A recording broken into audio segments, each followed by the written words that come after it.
हे श्री कृष्ण, तेरे सिवा कहाँ मिलता है कोई समझने वाला। जो भी मिलता है बस समझा कर ही चला जाता है। मंजिलें मुझे छोड़ गई, रास्तों ने संभाल लिया। जा जिंदगी तेरी ज़रूरत नहीं, श्री कृष्ण ने मुझे संभाल लिया। मैंने श्री कृष्ण से पूछा, कैसे करूं तेरी पूजा। कृष्ण बोले, तू खुद मुस्कुरा और औरों को भी मुस्कुराने की वजह दे, बस हो गई मेरी पूजा। आपकी मुस्कान, आपके चेहरे पर भगवान के हस्ताक्षर हैं। उसे अपने आंसुओं से धुलने या क्रोध से मिटने ना दें। किसी को अपनी जुबान द्वारा चोट ना पहुंचाइए। आप में भी गलतियां हैं और दूसरों के पास भी जुबान है, इसलिए सावधान रहिए। दुर्योधन ने श्री कृष्ण की पूरी नारायणी सेना मांग ली थी और अर्जुन ने केवल श्री कृष्ण को मांगा था। उस समय भगवान श्री कृष्ण ने अर्जुन को मजाक में कहा, हार निश्चित है तेरी, हर कदम रहेगा उदास। माखन दुर्योधन ले गया, केवल छाछ बची है तेरे पास। अर्जुन ने कहा, हे प्रभु, जीत निश्चित है मेरी, दास हो नहीं सकता उदास। माखन लेकर क्या करूं जब माखन चोर है मेरे पास। इंसान ने वक्त से पूछा कि मैं हार क्यों जाता हूँ। वक्त ने कहा कि धूप हो या छाँव हो, काली रात हो या बरसात हो, चाहे कितने भी बुरे हालात हों, मैं हर वक्त चलता रहता हूँ, इसलिए मैं जीत जाता हूँ। तू भी मेरे साथ चल तो कभी नहीं हारेगा। हर कोई कहता है कि गलती सफलता का पहला कदम है, लेकिन हकीकत में गलती को सुधारना सफलता का पहला कदम है। अगर आप किसी की खुशियाँ लिखने वाली पेंसिल नहीं हो सकते, तो एक अच्छा सा इरेजर बनिए जो उनका दुख मिटा सके। याद रखिए, हथौड़ा मारने वाले मिलते रहेंगे, लेकिन यदि हम घाव नहीं भरेंगे तो अगला हथौड़ा ज़्यादा घाव कर देगा और हमको चोट भी ज़्यादा लगेगी। जिस तरह से आकाश में मिट्टी उछालने पर वह खुद के मुंह पर ही गिरती है, उसी तरह से मूर्ख व्यक्ति जब अच्छे लोगों के साथ बुरा करने की कोशिश करते हैं तो उनका खुद का ही बुरा होता है। किसी जंगली जानवर की अपेक्षा एक कपटी और दुष्ट मित्र से अधिक डरना चाहिए, क्योंकि जानवर तो बस आपके शरीर को नुकसान पहुंचा सकता है, पर एक बुरा मित्र आपकी बुद्धि को नुकसान पहुंचा सकता है। ज़्यादा बोझ लेकर चलने वाले हमेशा डूब जाते हैं, फिर बोझ चाहे सामान का हो या अभिमान का हो। एक बच्चा रोज अपने दादाजी को शाम की पूजा करते देखता था। बच्चा भी उनकी इस पूजा को देखकर अंदर से सोचता था कि मैं भी ये पूजा करूं, किंतु दादाजी की उपस्थिति उसे यह अवसर नहीं देती थी। एक दिन दादाजी को शाम को आने में देरी हो गई। इस अवसर का लाभ लेते हुए बच्चे ने समय पर पूजा प्रारंभ कर दी।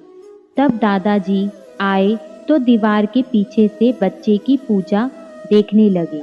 बच्चा बहुत सारी अगरबत्ती और पूजा की सामग्री का प्रयोग कर रहा था और फिर अपनी प्रार्थना में कहने लगा, भगवान जी प्रणाम, आप मेरे दादाजी को स्वस्थ रखना और दादी जी के घुटनों के दर्द को भी ठीक कर देना, क्योंकि दादा दादी को कुछ हो गया तो मुझे चॉकलेट कौन देगा। फिर आगे कहता है, भगवान जी मेरे सभी दोस्तों को अच्छा रखना, वरना मेरे साथ कौन खेलेगा। फिर मेरे पापा और मम्मी को भी ठीक रखना, घर के कुत्ते को भी ठीक रखना, क्योंकि उसे कुछ हो गया तो घर को चोरों से कौन बचाएगा। भगवान, यदि आप बुरा ना मानो तो एक बात और कहूँ, सबका ध्यान रखना, लेकिन उससे पहले आप अपना ध्यान रखना, क्योंकि आपको कुछ हो गया तो हम सबका क्या होगा। इस सहज प्रार्थना को सुनकर दादाजी की आंखों में आंसू आ गए। क्योंकि ऐसी प्रार्थना उन्होंने ना कभी की थी और ना कभी सुनी थी। जीवन में आप चाहे कितनी अच्छी अच्छी किताबें पढ़ लो, कितने भी अच्छे शब्द सुनो, लेकिन जब तक आप उनको अपने जीवन में नहीं अपनाते तब तक उनका कोई फायदा नहीं। अगर जीवन में लोकप्रिय होना है तो सबसे ज़्यादा आप शब्द का, उसके बाद हम शब्द का और सबसे कम मैं शब्द का उपयोग करना चाहिए। दूसरों की परेशानी में आनंद ना ले, कहीं भगवान आपको वही गिफ्ट ना कर दे, क्योंकि भगवान आपको वही देता है जिसमें आपको आनंद मिलता है। किसी के लिए अपना सब कुछ कुर्बान कर देना इतना मुश्किल नहीं है, लेकिन उस इंसान को खोज पाना मुश्किल है जो आपकी कुर्बानी का सम्मान करे। मुस्कान वो हीरा है जिसे आप बिना खरीदे पहन सकते हो, और जब तक यह हीरा आपके पास है, आपको सुंदर दिखने के लिए किसी और चीज़ की ज़रूरत नहीं है। सोफे पर चाय गिर जाए तो हम तुरंत साफ करने लगते हैं ताकि दाग ना लग जाए, तो फिर आपके मन पर तो रोज कुछ ना कुछ गिरता रहता है, तो आप अपने मन को कितनी बार साफ करते हैं। सेवा सबकी कीजिए, मगर आशा किसी से मत रखिए, क्योंकि सेवा का मूल्य भगवान ही दे सकता है, इंसान नहीं। कर्मों से डरिए, ईश्वर से नहीं। ईश्वर माफ कर देता है, कर्म नहीं।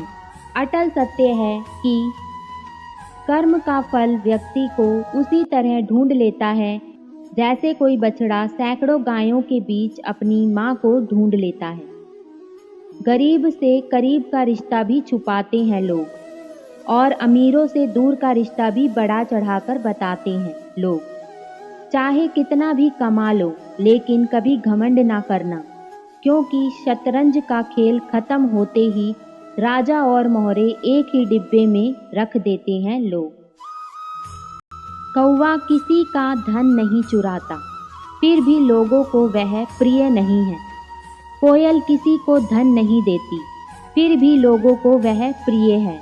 फर्क सिर्फ मीठी बोली का है, जिससे सब अपने बन जाते हैं। लोगों की बातें कभी दिल पर नहीं लेनी चाहिए। लोग अमरूद खाते समय पूछते हैं, मीठे हैं ना? बाद में नमक लगाकर खाते हैं। दुआ कभी साथ नहीं छोड़ती और बद्दुआ कभी पीछा नहीं छोड़ती। जो दोगे वही लौटकर आएगा, फिर चाहे वह इज्जत हो या धोखा। अपने से ऊपर वालों को देखो तो लगता है कुछ भी नहीं है हमारे पास, अपने से नीचे वाले को देखो तो लगता है बहुत कुछ है हमारे पास। जिंदगी में जो मिला है उससे कभी ना हो उदास, क्योंकि भगवान ने हमारे लिए वही चुना है जो हमारे लिए है खास। जब हम बड़े हो जाते हैं तब हमें पेंसिल के बदले पेन इसलिए दिया जाता है ताकि हम यह बात समझ जाएं कि हमारी गलतियों को मिटाना अब आसान नहीं है। कृष्ण कहते हैं, हे अर्जुन, निर्णय लेते समय ना ज़्यादा खुश होना चाहिए और ना ही ज़्यादा दुखी हो। दोनों परिस्थितियां आपको सही निर्णय नहीं लेने देती। जैसे मोमबत्ती बिना आग के नहीं जल सकती, वैसे ही मनुष्य भी बिना आध्यात्मिक जीवन के नहीं जी सकता।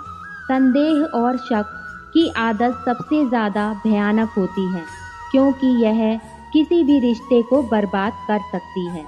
जब किसी की संगत से आपके विचार शुद्ध होने लगे तो आप समझ लीजिए कि वह कोई साधारण व्यक्ति नहीं है। क्रोध को प्यार से, बुराई को अच्छाई से, स्वार्थी को उदारता से और झूठे व्यक्ति को सच्चाई से जीता जा सकता है। झरना बहुत शोर मचाता है, लेकिन सागर गहरा और शांत होता है। इसलिए अपने आप को सागर की तरह बनाइए। ताकत की ज़रूरत तभी होती है जब कुछ बुरा करना हो, वरना दुनिया में सब कुछ पाने के लिए प्रेम ही काफ़ी है। हमें अपने द्वारा की गई गलतियों की सज़ा तुरंत भले ना मिले, लेकिन समय के साथ कभी ना कभी अवश्य मिलती है। जो व्यक्ति स्वयं से प्रेम करता है वो किसी और को दुखी नहीं देख सकता और ना ही किसी को दुखी कर सकता है। क्रोध को पाले रखना गर्म कोयले को किसी और पर फेंकने की नियत से पकड़े रहने के समान है। इसमें आप ही जलते हैं। जिस काम को करने में वर्तमान में तो दर्द हो लेकिन भविष्य में खुशी, उसे करने के लिए काफ़ी अभ्यास की ज़रूरत होती है। जिस तरह से तूफान एक मजबूत पत्थर को हिला नहीं पाता, उसी तरह से महान व्यक्ति तारीफ या आलोचना से प्रभावित नहीं होता। जो व्यक्ति स्वयं के क्रोध पर काबू पा लेता है वह उस कुशल गाड़ीवान के समान होता है जो विषम परिस्थितियों में भी अपनी गाड़ी को संभाल सकता है। आपका काम है अपनी पसंद के काम को खोजना।